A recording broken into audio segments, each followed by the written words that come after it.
Hey there everyone, Steve Gonzer, physical therapist with Run Smart Online. I am just about to go back to treating patients today, but I want to tell you a story about a runner who came in this morning who just finished the Chicago Marathon. And depending on when you watch this, Chicago Marathon could have been a while ago, or it could have just happened, but I think we've all been here. So this runner comes in, they talk about mile 16. They got to this point where they struggled. They got on the struggle bus, they got in the pain cave, whatever you want to call it. And as the miles ticked by, they started to have this mental warfare. And you may have had this in your past running as well. You get to the point where you're like, what the hell am I doing out here?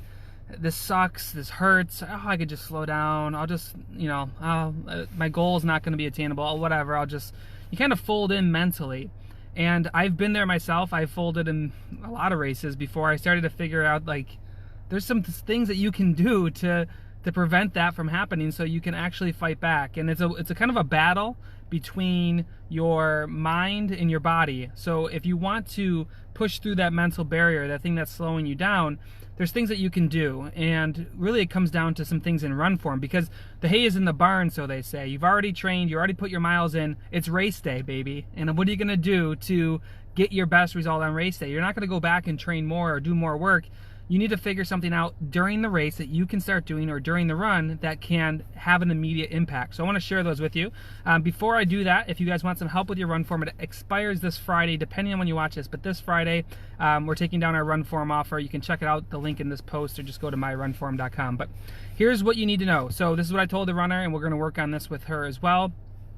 When the going gets tough and your legs start to tire, one of the top things I like runners to do is start to shift their run form away from the thoughts of their legs.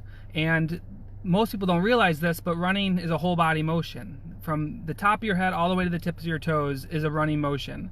And when we think about running, we think about just the legs doing the powering through. It's hot in here. Doing the powering through. And what you can actually do when the legs start to get tired is start driving from the upper body. Now, it's not like you're going to start punching really hard back and forth, but just a little bit of rotation from the upper body can get the legs to continue to turn over, because as we get tired, that turnover gets slower, slower, and slower, and our cadence starts to drop, and we start to feel sluggish, our feet start scuffing. But if you start driving from the trunk, your legs are going to have to follow your upper body. Again, it's small movements, just focus on rotating from your upper body. As you rotate the upper body, the legs will follow. So it's one easy tip. This works really well on uphills as well. If you can just drive from that upper body, you can get the legs to carry over and keep your cadence and keep driving. Because one thing that I found in my running, you may have found, from 1 mile to the next, you could be on cloud 9 or be in the graveyard.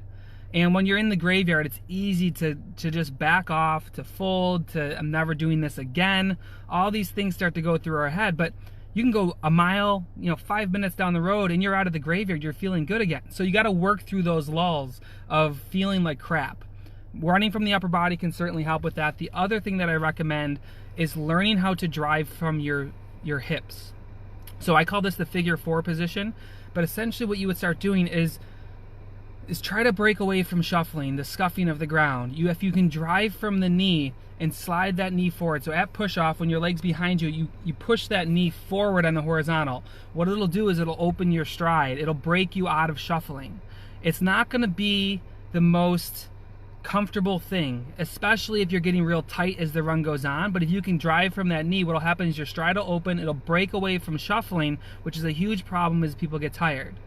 That opening of the stride will really work well for you on any downhills. It'll help you kind of pick up some speed. But really the goal of it, to break away from that shuffling, is to allow you to go further on every step you take, where shuffling tends to make you go less on every step that you take. So 2 things that you can do to fight back against tiring, wanting to fold, and letting your mind win over your body is running from the upper body and learning to drive from the knee. Now, these are a couple things that we look at in our run analysis. So if you want some help with this, go to myrunform.com. I keep on forgetting the site. myrunform.com. Check out the link we have there. It ends this Friday. But just remember, the hay's in the barn on race day or on your run. You can't go back. You can't train more. Start leveraging your run form, because that is the thing that you can do immediately to start improving your time, to fight back against the I don't want to do this anymore, or whatever it might be. Hope this helped you guys, and if you have any questions, drop them in the comments. I'll be live all week talking about Run Forum as we gear up for our annual run analysis sale. So go to myrunforum.com if you want to check that out. All right, bye guys. Have a great day.